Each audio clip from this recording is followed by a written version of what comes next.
So, as I don't do Ustream or YouTube on Thursdays anymore, and I'm going away this week to do a meeting in Manchester, I've got a question that I'm going to answer via a video. And the question is,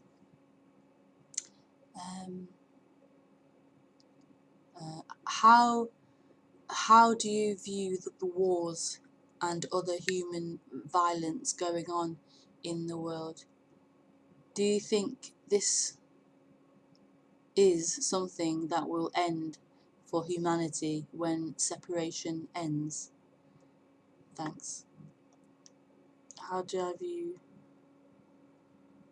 is violence in the human the manifestation of being separate? How do you view the wars?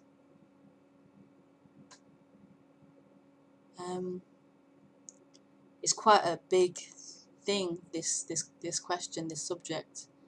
I think for a lot of people, like the issues that seeming to appear in the world via the news and things seems to be is a big topic for people, a big difficulty of trying to reconcile that the brutality, the cruelty, the unfairness that happens in the world, trying to reconcile that with some kind of loving spiritual idea, like trying to reconcile the two.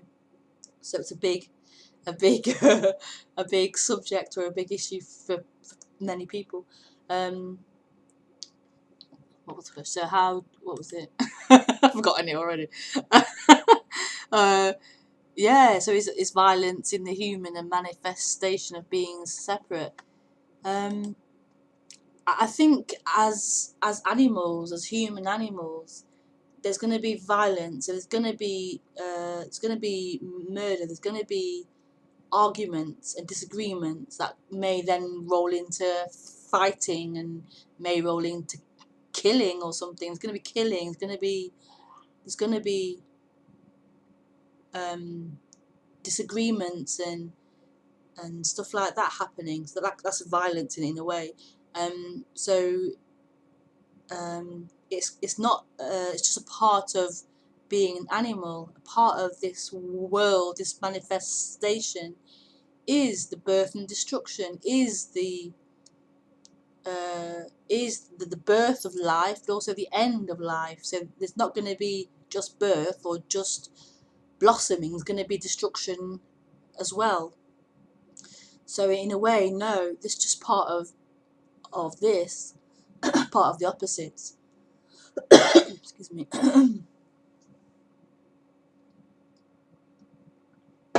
But in terms of the level of cruelty, like hurting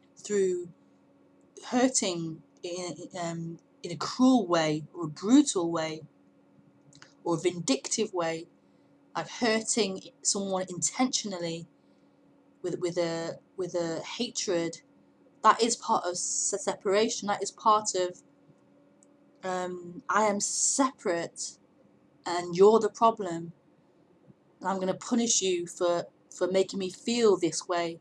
So that is part of, that kind of violence is part of separation. That greed to take from others so that I can get fed. In a way, it's natural to make sure this body's fed, this body has, but the level of it, the level we see in society, in the world, is totally coming from separation, coming from being abandoned and being separate. So yeah, so I think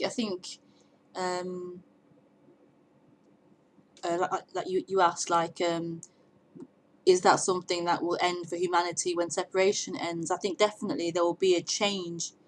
There will be a change in the manifestation, but saying that there will still be conflict, there will still be disagreements and issues and wars as well. but not to that extent of wickedness, really.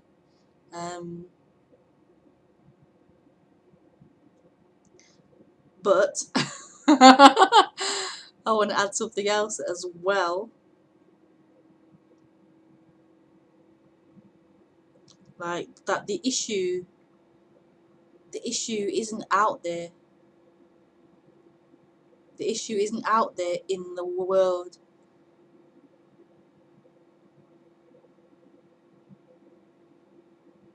It really isn't. It seems that way. If out there was a lot more peaceful, a lot more loving and kind, then I'll be happy, I'll be okay. It seems as if out there is the problem. And because the world's the way it is, therefore you're unhappy. That's the problem, and it isn't the problem. So waiting for the world to be a peaceful, loving thing is an excuse, or isn't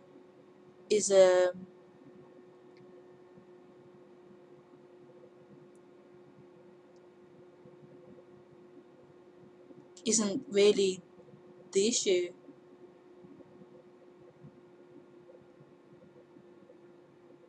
And you can be waiting for the world to be perfect forever.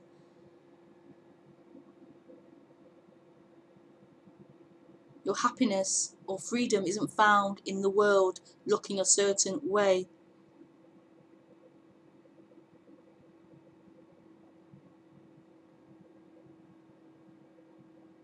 So I really would say, which may sound a bit controversial or a bit uncaring, but I'd say forget about the world. Forget about the issues of the world.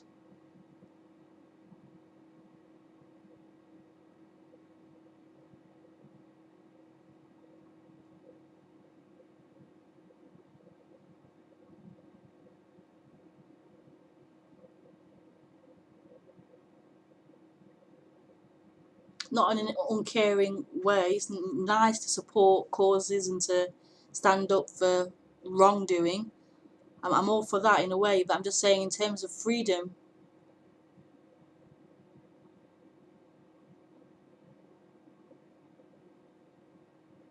you'll be on that wheel of fighting the world forever.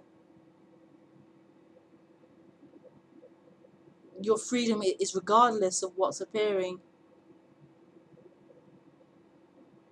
That's why it's so free. That's why it's so gloriously wonderful. It's regardless of the appearances of what's happening in the apparent world of things.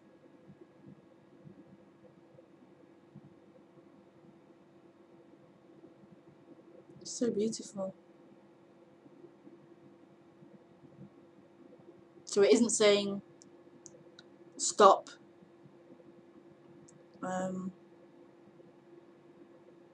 making changes or improving things. Your personal circumstances can be changed. You can change your job. You can change whatever you feel to change. But there's something beyond that that's totally free. And that's what I speak about. I don't speak about changing the world. I don't speak about improving your situation or what you should do to deal with this problem or this issue.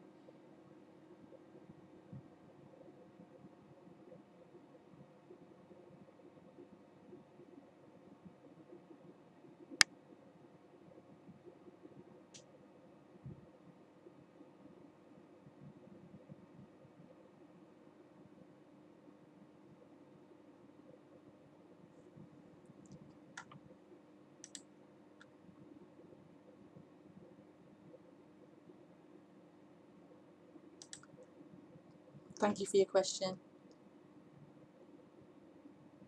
And I have one more question. Do I need to survive for myself, or is life, or life is taking care of me?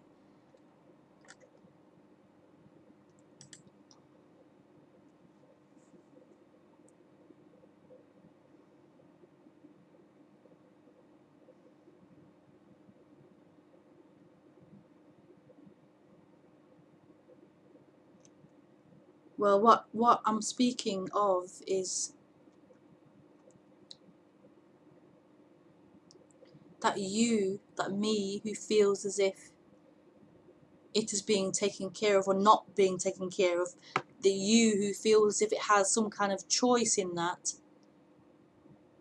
the you who feels it exists and that life could take care of it or not take care of it, the one who feels it has that choice or decision to make.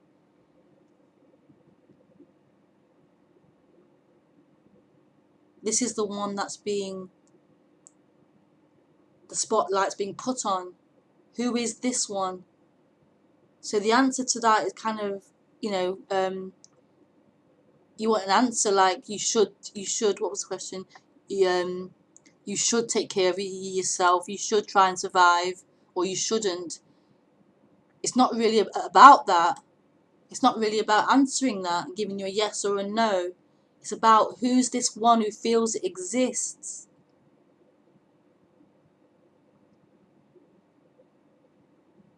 Who's this one who feels it exists?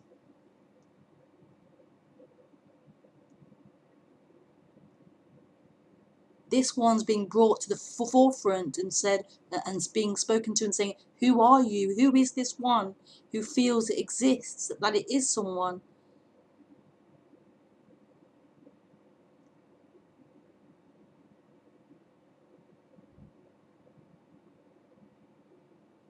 Because it will always have more questions. What about this? What about that? As if these answers, these questions are the real problem. And it isn't. It's that this sense of you, that's the problem. This sense of someone exists that has problems. This one's the actual problem, not the problems.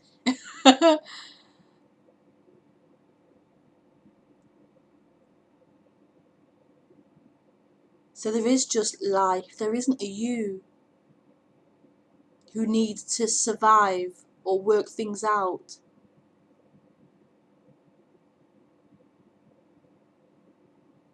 There is just life appearing as everything.